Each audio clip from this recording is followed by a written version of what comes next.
Hey, record loving friends, it's Brian from Tokyo Record Style coming to you today with another video, this time for my homie Mark Morris and his furry friend Elsa. His little pup is celebrating 10 years, hardly a little pup anymore. To mark the occasion, Mark put forward an interesting vinyl tag, a prompt for us to go through and pick out albums or songs or artists or ideas from our record collection that reference dogs. There's lots of dogs in music, and so I thought this would be a fun challenge. I grew up with dogs. I'm a big dog lover. We don't have dogs at home because we've got like allergy issues, but we love dogs. I love dogs. And I want to send a very special happy birthday, Elsa. I hope you have 10 more healthy years ahead of you. It's possible. So I wish you and Mark a nice and happy life together. And I hope you have a very happy birthday. So without further ado, first up on the list is Three Dog Night. Three Dog Night. I don't know much about Three Dog Night, but I love this single. This is a picture sleeve single. Never been to Spain, but I've been to Oklahoma, where I'm from. I've never been to heaven, but they tell me I was born there, or I'm getting the lyrics a little bit conflated. But and then intro poem, Mistakes and Illusions, Peace of Mind, a sort of spoken word thing on the B-side. My dad loved Three Dog Night, and I don't really even know hardly anything about them. Jeremiah was a bullfrog. Groovy band. I inherited a handful of Three Dog Night records from my father, like no sleeves, raw dog records, right, in split seam cardboard jackets. But I cherish them, and I love Three Dog Night because they remind me of my father. And where did they get the name Three Dog Night? Somebody let me know in the comments. Okay, next up, I am going with the Surfaris. The Surfaris. I don't know anything about the Surfaris either, but this is Apache and Hound Dog on another Japanese. So kind of a garage band, a surf band. They are Za Safaris, and they're doing Hound Dog. You ain't nothing but a hound dog, the Elvis tune. And they have the Mustang guitar, and they're playing Apache on the B-side, and you know, it's like classic, like late 50s, you know, early 60s, the early days of Leo Fender and his cool guitar. Okay, my camera's doing its best. For 300 yen from Coconuts Records on the Decca label. Another 7-inch here. Hey, mama said the way you move, gonna make me learn, gonna make you groove. Black Dog from Led Zeppelin on 4. I think this is on, right? This is on 4. It's on Stairway to Heaven with Misty Mountain Hop on the B-side. Really groovy Japanese picture sleeve. Here, love this one. I think, you know, these were used to go for really, really cheap, and now they're getting more and more expensive. I love it when the price tag, this one is 500 yen. I love it when they're still the exact same price, you know, 50 years later. But that's a little bit of a cherished one. Buraku Dogu. So that's a cool one. Black Dog from Led Zeppelin. Okay, got a few more. Beastie Boys, some old bullshit. This is kind of they came out, I think, like after they did a handful of records. This was like after Ill Communication and Check Your Head. It was originally like from 82, 83, like the first thing that they did. And then this came out in 94. And this is their old punk records and the sort of crank phone calls and Cookie Puss. And it's really fun. And this is with their original drummer, Kate Schellenbach, who went on to make Luscious Jackson. And there are some great photos on here of the youngest of young Beasties. There's Yauk and Mike D and Schellenbach and geez, Ad Rock, like you can't even recognize them. They're so young on cool old film. And this beautiful Labrador, golden retriever right here on the cover. My mother, you know, had a house full of kids growing up. I have 2 brothers and 2 sisters. And when everybody left the house and they were empty nesters, my mom got 3 or maybe 4 giant golden retrievers. And every time we would go back home, these dogs would take over the house. And then one border collie that literally herded them like sheep. So that looks like one of them. And some old bullshit from the Beastie Boys with Kate Schellenbach, their old punk stuff. Okay, another fun one. What's next? Oh, Dogs. Off of Animals, right? Pink Floyd, 77. Okay, I mean, it's like the entire Pigs on the Wing is like the first part of side 1, and Dogs is the entire second side. It's like, you know, 15 minutes of a really cool jam. I think it's like, is it totally instrumental? It might be totally instrumental. And here's my copy of Animals. Don't know what I can tell you about it. $7.99 sticker still here on the jacket. Oh, this is cool. And in front of Battersea Park and all these cool photographs.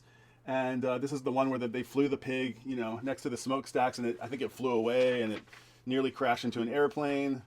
And yeah, Sheep, and you know, it's their legendary album. I was used it for another prompt, and I've got some notes on here. Their 10th studio album, concept album that focuses on socio-political conditions of the mid-70s Britain. Tensions during recording culminated in the resignation of keyboardist Richard Wright 2 years after the album's release. The cover, conceived by the bassist and lead songwriter Roger Waters, was designed by their longtime collaborator Storm Thurgeson of Hypnosis, shows an inflatable pig floating between two chimneys at Battersea Power Station.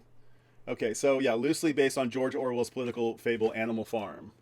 Pink Floyd Animal with track 2, side 1, Dogs, which my favorite band Phish covers. Okay, next up is Phrases of the Young, I think this one is called. This is Julian Casablancas of The Strokes. This is his, I think, first solo side project. And I'm a big Strokes head. I'm a big Julian fan. I love his signature voice. He's got that baritone voice, and he decorates it with cool synthy modulations and effects, and it's really groovy. He, of course, did that tune with Daft Punk, and he also did that like awesome comedy song with Lonely Island, A Boombox Can Save the World. And this is like right around that time. And so this record is super cool, and it's got all these like, he talked about what he wanted this album to sound like, and what he wanted the Voids, which is another side project of his, to sound like. He thought the Strokes would eventually become the sound that the Voids are, and that perhaps this first solo album it's more new wavy and sort of vapor wave-ish, perhaps. I'm not totally sure, but it's got a visual aesthetic and a great sonic sound, and he looks supremely cool here in this really interesting studio. And he's got a dog here, a little Nipper-like dog here on the cover that I really, really love, and some interest. It's like sort of futuristic and of the past at the same time. And yeah, speaking of Nipper, here's my little Nipper. I have a little Nipper that I got from, he's nothing too special, but there's Nipper. And the story of Nipper, you know, now I don't want to spread rumors, but Nipper has that look on his face, right? He's the Victor dog, right? He's the RCA dog, his master's voice. HMV, his master's voice. He was the mascot for the RCA brand and the Victor brand. And I don't remember the whole history, but it's, you know, it was like Holland and maybe America and now Japan. Don't quote me on any of this. But the big Nippers are very expensive, and, you know, they're highly licensed and they're very collectible. I got this at Disc Union like a handful of years ago, and I don't think they sell them anymore. Maybe there's like an issue with it, I don't know. But what I want to ask you to do is go on the internet and look up Nipper. I almost don't want to tell you. Nipper and Coffin. Look up Nipper and Coffin, and what you will see is a page of images that shows Nipper sitting on a wood surface with his head kind of tilted, looking inside the horn of the Victrola, of the gramophone. You don't really think much about it, but when you zoom out and you see the entire advertisement, which the dog is featured in, there is an unusual shape of the plank of wood that he's sitting on. And it is said by some that the confused expression that Nipper has on his face is actually one that he is listening for his dead master's voice. His master's voice. And he can't understand why he can still hear his master's voice, and yet he's passed on to the other side. So maybe, yeah, a little macabre sense of our old pal Nipper. Okay, next up, Dog-Faced Boy. A really crazy tune off of Phish's 1994 super groovy album, Hoist. There's a horse on here on the cover, not dog related. Dogs and horses get along. There's a great story about this horse. There's a tune on here, and Phish has got a handful of dog songs throughout their discography. They've got Dog and Bog, they've got Dog Log, Dog-Faced Boy, which is a very weird song with very weird lyrics. I won't spare a moment for the dog-faced boy. I don't lend another hand to the worm girl of Illinois. Don't deplete my oxygen for the guy who's turning blue, but ask me and I'll do anything for you. And that's like very quintessential Tom Marshall lyrics, who is the primary lyricist and songwriting partner of Trey Anastasio.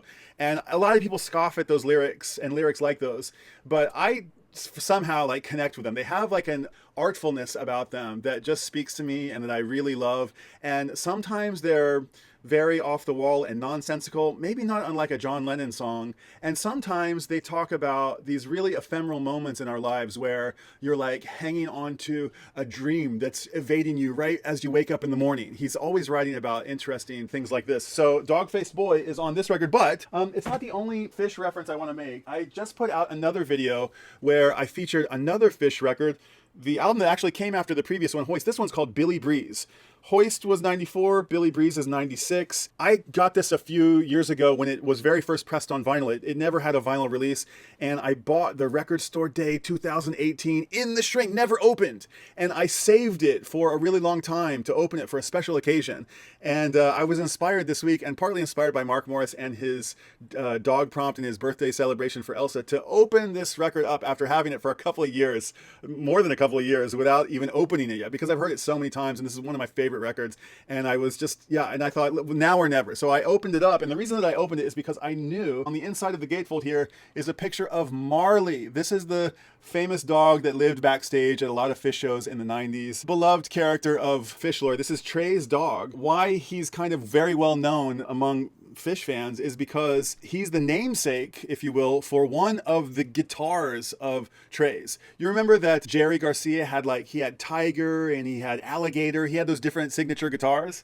Well, Trey has a handful of guitars. He's got the Ocelot. He has Marmar. He has a beautiful mother of pearl inlay on the headstock of this beautiful handmade Languedoc guitar. Trey's guitars are made by Paul Languedoc, and I encourage you to look into him or go watch the video that I made about the story of opening up this gatefold, because I talk a little bit more in depth about the nature of his Languedoc guitars.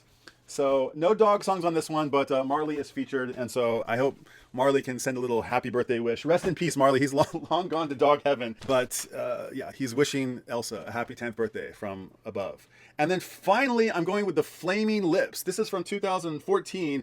With a little help from my friends. And this has two little dogs here on the cover, and it's Sgt. Pepper's Lonely Hearts Club Band, the Beatles album in its entirety, covered by the Flaming Lips. And I don't know tons about it, but I know that Wayne Coyne of the Flaming Lips is a big animal lover, and they were somehow invited to do a project with ACSP, or the Pet Association that takes care of people who can't take care of their pets, and helps people manage pet life. And so all the proceeds, or some of the proceeds from this project, went to the Bella Foundation, which is this association that helps take care of pets. SPCA, right? Okay. The sole reason I started the Bella Foundation, SPCA, was to help pets and the people who love them. When my pet became sick, I experienced firsthand the dread of facing a huge veterinary bill. Thankfully, my partner and I were in a position to pay for the care our pet needed, but realized so many could not. So this is an amazing, amazing record by the Flaming Lips that is totally dedicated to pets and to dogs. And I'm actually very excited because I'm going to feature this in its own video, in a not so distant video, because I have a lot more to say about it. But how did the Flaming Lips get the permission to make a cover of a Sgt. Pepper's album in its entirety? I don't really know, but I think I've heard the story go that they just made it. They made the whole album, they recorded the whole album, and and then begged for forgiveness. Before they put it out, they sent it to the Beatles camp, and I think they got the okay on it, but they knew that they couldn't, they weren't going to get pre-approved for it, so they just went full out to make the craziest, coolest version of Sgt. Pepper, and it's really Flaming Lipsy. It's really unique. It's true to the original spirit of Sgt. Pepper's, but it's totally different and super, super cool. It's better in a couple of places, I almost want to say, and as good as in most of the rest of the album. My favorite track is Lucy in the Sky. Oh my God, it's so crazy. You gotta go, if you listen to one song, go listen to Lucy in the Sky with Diamonds. It might inspire you to listen to the whole record. With a little help from my friends, for the Bella Foundation, Bella Union Pet Care, with the little dogs here and the psychedelic designs, no doubt designed by Wayne. These are the style of his artworks. Okay, that's a fun one. Thank you, Mark, for putting that forward. A dog summer prompt for lovely furry friends. I love it. It was a good idea. So cheers to you. I encourage you to get on board, make a video, go through your records and find some albums or some songs that feature dogs. I got a little creative with my interpretation of it. I encourage you to do the same. Tag Mark and wish Ella a happy birthday. Elsa. Sorry, Elsa. And it's not Elsa from Frozen. It's a different Elsa. He'll have to remind me. Young Frankenstein, maybe. The Bride of Frankenstein? I've forgotten. But he has a story about it. Go watch his video and go watch some of the others and get inspired. Maybe there's some music for you to discover. I'm going to go listen to some of these records right now. So I'll ask you to like and subscribe if you're not already. And until next time, I'll see you at the dog run. See you at the pet park. Okay, bye.